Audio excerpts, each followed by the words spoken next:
Me Time Share， 好天啊今日！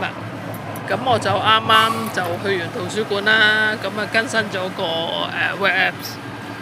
咁因為今日本來預報呢就係落雨嘅，落95%雨。咁但係呢，而家呢就好天。好，講返貝加爾湖，咁就去到貝加爾湖第6日啦。2月11號。咁我就食咗早餐之後，就離開第一間喺胡日爾嘅民宿。咁跟住就佢幫我 call 的士，咁我就去咗另外一間。咁感受下唔同嘅氣氛啦，但非常好啊！一個好靚嘅 resort， 咁就有泳池啦，有桑拿啦，環境好優美。咁因為佢呢就喺個公路旁邊啊，咁我就信心大好多啊！自己一個人出去周圍行啊 explore 下都唔怕迷路咯。即係 even 係落咗好多雪啊，行嘅時候都有少少困難嘅，咁但係唔緊要嘅，最緊要個方向揾啱就 OK 啦。咁我將啲嘢 set 到單，咁我就出去諗住揾地方食嘢啦。咁但係呢就係失敗嘅，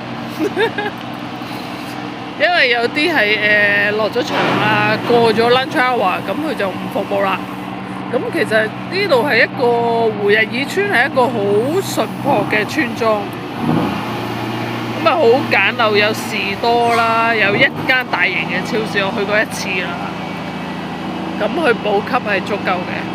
咁跟住我周圍行慣啦，去到湖邊嗰度呢，咁就睇下氣展船啦。咁但係我一個人都唔敢隨便落去個湖度玩。咁啊費事危險啦，安全第一啦。咁跟住呢，就有個伯伯喺度鑿冰啦，鑿冰佢就話俾我聽佢攞啲水嘅，咁但係幾得意嘅。咁你鑿冰嗰個活動呢，你鑿開咗啲冰呢，見到啲水，見到湖水呢，咁就其實好多活動係可以釣魚嘅。咁但係佢鑿冰攞水咪攞水咯，一齊玩咯，咁幾得意，幾好嘅體驗。咁跟住就見到有牛啦，個生態好好啦，咁佢哋出嚟食嘢啊、散步啊咁樣咯。咁跟住就我都發現咗啲新嘢，咁就翻去再了解多少少，再同大家分享。